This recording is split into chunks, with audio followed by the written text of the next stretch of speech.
आज है 20 जून 2025, दिन शुक्रवार। Welcome back to clean news MP. चलिए देखते हैं मध्य प्रदेश की 25 फटाफट बड़ी खबरों को। इससे पहले आप न्यूज को कहां से देख रहे हैं, हमें कमेंट में बताना बिल्कुल ना भूलें। साथ ही हमारे फेसबुक पेज को भी फॉलो करें। फेसबुक पेज का लिंक डिस्क्रिप्शन में दिया गया है।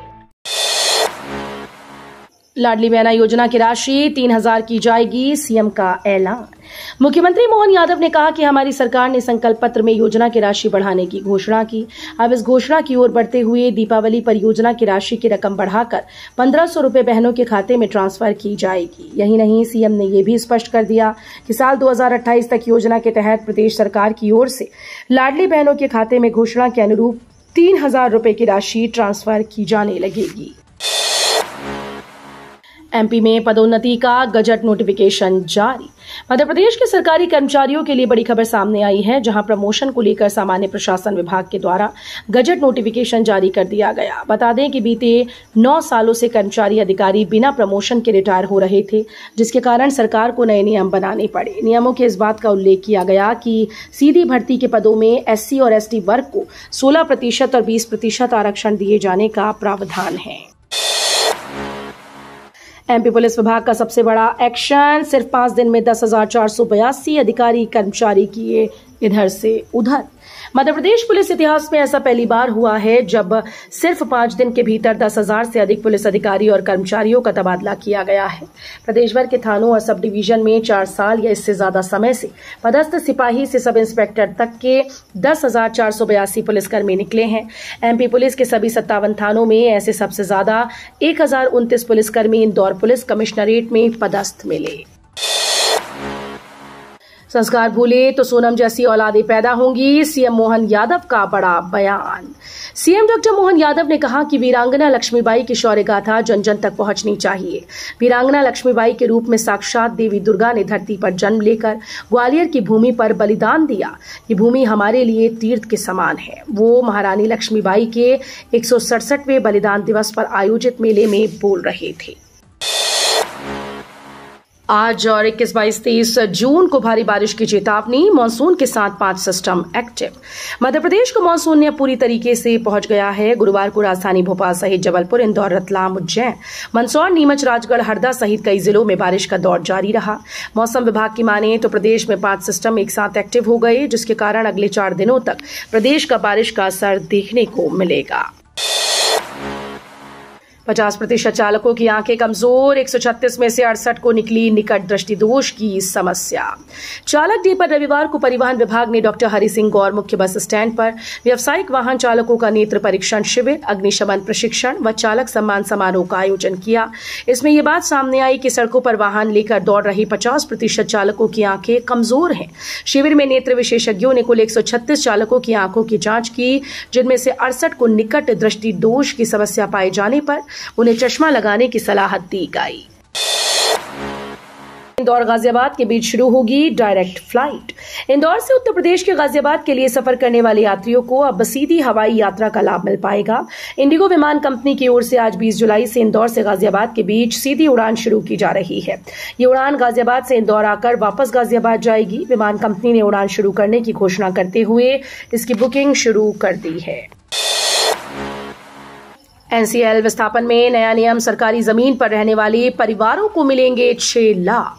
सिंगरौली में शहरी विस्थापन में एक अहम निर्णय लिया गया है। कोल इंडिया की मिनी रत्न कंपनी एनसीएल ने सरकारी जमीन पर रहने वाले परिवारों को भी मुआवजा देने का निर्णय लिया। जैन कोल परियोजना के विस्तार में लगभग 3 से 4 हजार परिवार शासकीय जमीन पर रह रहे हैं। इन परिवारों के पास न तो जमीन का पट्टा है, न ही कोई अधिकार पत्र। एनसीएल प्रबंधन ने तय किया है कि ऐसे परिवारों की मुखिया को 6 लाख रुपए का एकमुश्त भुगतान किया जाएगा। मूंग और उड़द बेचने के लिए स्लॉट बुकिंग जरूरी, 5 जुलाई तक पंजीयन का मौका। मूंग और उड़द के किसान पंजीयन की प्रक्रिया शुरू हो गई। ई उपार्जन पोर्टल पर 19 जून से 5 जुलाई 2025 तक पंजीयन किए जाएंगे। प्रदेश के 36 मूंग उत्पादक जिलों में 8,682 रुपए प्रति क्विंटल की दर से मूंग खरीदी की जाएगी। 13 उड़द उत्पादक जिलों में 7,400 रुपए प्रति क्विंटल की दर से उड़द की खरीद होगी। कलेक्टर अरुण कुमार विश्वकर्मा के निर्देश पर रायसेन जिले में किसानों की सुविधा के लिए 50 पंजीयन केंद्र बनाए गए हैं। बांधवगढ़ में इन कर्मचारियों के परिवार को फ्री सफारी का मौका, मनचाहे दिन की छूट। बांधवगढ़ टाइगर रिजर्व में पूरे सीजन पर्यटकों का तांता लगा रहता है और दूर दूर से देश विदेश से पर्यटक यहां बाघ देखने के लिए आते हैं। बांधवगढ़ टाइगर रिजर्व वन्य प्राणियों से गुलजार है तो उसके पीछे उनकी सुरक्षा में लगे यहां के कर्मचारियों की कड़ी मेहनत है। इस बार बांधवगढ़ टाइगर रिजर्व प्रबंधन ने यहां काम करने वाले हर तरह के कर्मचारी और उनके परिवारजनों को फ्री सफारी कराने का मौका दिया, जिससे उनके परिवारजन भी जान सकें कि कितनी चुनौती और जिम्मेदारी भरा काम उनके घर का मुखिया कर रहा है।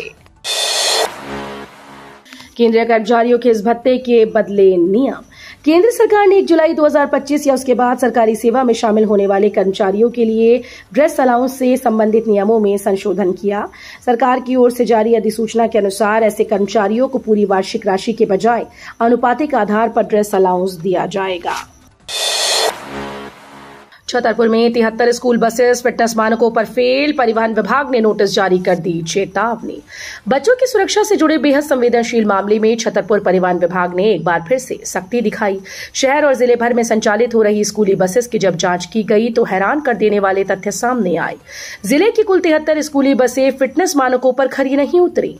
ये गंभीर स्थिति थी क्योंकि इन वाहनों में रोजाना हजारों मासूम छात्र छात्राएं स्कूल तक सफर करती हैं। नहीं थम रही कोरोना की रफ्तार, भारत में 5,500 और मध्य प्रदेश में 131 एक्टिव केसेस।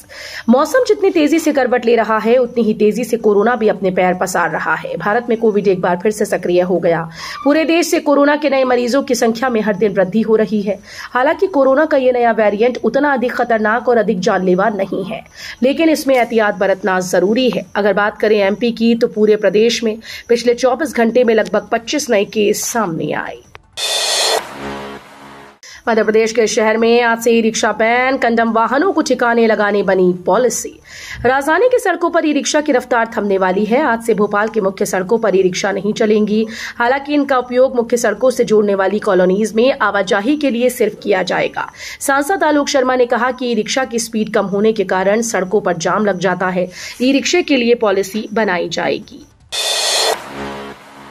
उज्जैन में सिंघस के लिए हाईटेक बनेंगे 4 स्टेशन, एआई से होगी मॉनिटरिंग। उज्जैन में 2028 में होने वाले सिंघस्त कुंभ में करोड़ों श्रद्धालु उज्जैन आएंगे। भीड़ और सुरक्षा को संभालने के लिए 4 रेलवे स्टेशन नई खेड़ी, पिंगलेश्वर, चिंतामन और विक्रमनगर स्टेशन को हाईटेक बनाया जाएगा। यहाँ फेस रिकॉग्निशन, सीसीटीवी कैमरे, ड्रोन निगरानी, कंट्रोल रूम और आर्टिफिशियल इंटेलिजेंस जैसी आधुनिक तकनीक लगाई जाएंगी। इससे भीड़ को कंट्रोल करना और संदिग्ध लोगों पर नजर रखना आसान होगा। राहुल गांधी के पोस्टर को दूध से नहलाया, मंत्री ने बताया चमचागिरी। भोपाल में राहुल गांधी का जन्मदिन मनाया गया। भोपाल बोर्ड ऑफिस चौराहे पर कांग्रेस के प्रवक्ता अमित शर्मा ने राहुल गांधी के कटआउट को दूध से नहलाया। इस पर प्रदेश के खेल मंत्री विश्वास सारंग ने कहा कि कांग्रेस की नेहरू परिवार के प्रति चमचागिरी की मानसिकता पर आश्चर्य है। बस एक परिवार में पैदा होने पर महिमा मंडन किया जा रहा है, ये शर्मनाक है। दूध से अभिषेक करना चमचागिरी की पराकाष्ठा है। भोपाल मेट्रो को लेकर बड़ा अपडेट, यात्रियों को स्टेशन तक लाने के लिए बनेगा urban transport system. Bhopal metro train का कमर्शियल रन यानी यात्रियों के साथ इसका संचालन अब सितंबर में करने की बात कही जा रही है। शहर के अर्बन पब्लिक ट्रांसपोर्ट सिस्टम में एक नया और बड़ा बदलाव होगा। एक्सपर्ट्स का कहना है कि मेट्रो के सफल संचालन के लिए इसका लोगों के लिए उपयोगी होना भी जरूरी है। यदि मेट्रो का किराया शहर के अन्य पब्लिक ट्रांसपोर्ट माध्यमों से ज्यादा है तो भी सफलता में संदेह है। भोपाल का 90 डिग्री मोड वाला ब्रिज बना सेल्फी स्पॉट, देखने पहुंच रहे लोग। अब पीडब्ल्यूडी करेगा रीडिजाइन। राजधानी भोपाल के ऐशबाग में बना 90 डिग्री मोड वाला ओवरब्रिज देश भर में चर्चाओं में आने के बाद शासन इसमें बदलाव करेगा। ओवरब्रिज का टर्निंग वाला हिस्सा फिर से बनेगा। पीडब्ल्यूडी रेलवे के साथ मिलकर ब्रिज को रीडिजाइन करेगा। खास बात यह है कि ये ब्रिज सोशल मीडिया में वायरल होने के बाद अब सेल्फी स्पॉट बन गया है। इस ब्रिज को देखने के लिए लोग दूर दूर से पहुंच रहे हैं और सेल्फी ले रहे हैं। कांग्रेस का सरकार को 15 दिन का अल्टीमेटम, नेपानगर से शुरू करेगी आंदोलन। कांग्रेस ने मध्य प्रदेश में आदिवासियों की जमीन और उसके अधिकारों को लेकर सरकार के खिलाफ मोर्चा खोल दिया। कांग्रेस नेता और विधानसभा में नेता प्रतिपक्ष उमंग सिंघार ने सरकार को 15 दिनों का अल्टीमेटम दिया। सिंघार ने कहा कि सरकार समय सीमा में आदिवासियों को उनके अधिकार वापस करे। अगर आदिवासियों का अधिकार वापस नहीं हुआ तो प्रदेश भर में आंदोलन शुरू किया जाएगा। शिवपुरी में 100 से ज्यादा लोग अचानक बीमार, स्वास्थ्य महकमे ने गांव में डाला डेरा। मध्य प्रदेश के शिवपुरी जिले की करेरा विधानसभा क्षेत्र स्थित आने वाले छीतरी गांव में 100 से ज्यादा लोग बीमार हो गए। एक मृत्यु भोज में शामिल होकर खाना खाकर लौटे 100 से ज्यादा ग्रामीणों की अचानक से तबियत खराब हो गई। बीमार ग्रामीणों में महिला, बच्चे, पुरुष सभी शामिल हैं। सभी बीमार ग्रामीणों को स्थानीय स्वास्थ्य केंद्र में भर्ती कराया गया। पन्ना टाइगर रिजर्व में फिर शान से सामने आई P151 बाघें। टाइगर फैमिली को देख पर्यटक गदगद। टाइगर सफारी करने वाले टूरिस्ट पन्ना में उस वक्त रोमांच से भर गई जब उन्हें एक नहीं 3 बाघ एक साथ नजर आई। दरअसल पन्ना टाइगर रिजर्व से एक रोमांचित करने वाला वीडियो सामने आया जिसमें बाघिन P151 पुल किनारे पानी में बैठी नजर आती है और कुछ देर बाद शान से अपने शावकों के साथ सड़क पार करती दिखती है। इस दौरान दोनों ओर से आ रही टूरिस्ट की जिप्सी थम जाती है। बुरहानपुर में 10 फीट से ऊंची प्रतिमा बनाई तो मूर्तिकारों पर होगी कार्रवाई। आगामी गणेशोत्सव नवरात्र को लेकर प्रशासन ने तैयारियां शुरू कर दी। शहर में पीओपी से मूर्तियां बनाने व बेचने पर रोक लगाते हुए 10 फीट से ऊंची प्रतिमा बनाने पर मूर्तिकारों के खिलाफ कार्रवाई होगी। एडीएम, एएसपी, एसडीएम ने शिकारपुरा थाने में मूर्तिकारों की बैठक लेकर प्रशासन की गाइडलाइन का पालन करने के निर्देश दिए। थाना स्तर पर टीम बनाकर लगातार निगरानी की जाएगी। बिना फिटनेस परमिट टैक्स दौड़ रही बसेस पर कार्रवाई। होली फैमिली सहित 3 स्कूल्स की 6 बसेस जब्त। स्कूली बच्चों की सुरक्षा से जुड़ी लापरवाहियों पर क्षेत्रीय परिवहन अधिकारी भोपाल ने सख्त कार्रवाई की। आरटीओ के निर्देश पर चलाए गए विशेष चेकिंग अभियान में 3 निजी स्कूल्स की 6 बसेस बिना फिटनेस, बिना परमिट, बकाया टैक्स के चलते पाई गई। चेकिंग के दौरान इन बसेस को मौके पर ही जब्त कर आरटीओ कार्यालय भोपाल में खड़ा कराया गया है। एमपी के किसानों को मिलेगा दोहरा लाभ। हर 3 महीने में मिलेंगे 4000 रुपए। जहां पूरे देश के किसान पीएम किसान योजना के तहत 6000 रुपए सालाना पा रहे हैं, वहीं मध्य प्रदेश के किसानों को इसका दोहरा लाभ मिल रहा है। मध्य प्रदेश सरकार ने मुख्यमंत्री किसान कल्याण योजना की शुरुआत की, जो कि पीएम किसान योजना की पूरक योजना के रूप में काम कर रही है। इस योजना के तहत किसानों को केंद्र सरकार से मिलने वाली 2000 रुपए की किश्त के साथ ही राज्य सरकार की ओर से अतिरिक्त 2000 रुपए की सहायता भी मिलती है। इजरायल ईरान तनाव के बीच भारत ने ऑपरेशन सिंधु शुरू कर अपने नागरिकों को वापस बुलाया। मिडिल ईस्ट में भारी तनाव के बीच भारत ने अपने नागरिकों को ईरान और इजरायल से वापस लाने की प्रक्रिया शुरू कर दी। ऑपरेशन सिंधु के तहत ईरान से दिल्ली लौटी एक स्टूडेंट मरियम रोज ने भारत वापसी के बाद वहां के मंजर की जानकारी दी। न्यूज एजेंसी से बात करते हुए मरियम रोज ने बताया, इंडियन एम्बेसी ने हमारे लिए सब कुछ पहले से तैयार रखा था, हमें उतनी दिक्कतें नहीं हुई। तो ये थी आज की 25 फटाफट बड़ी खबरें। अगर आपको न्यूज पसंद आई हो तो वीडियो को लाइक और शेयर जरूर करें। धन्यवाद।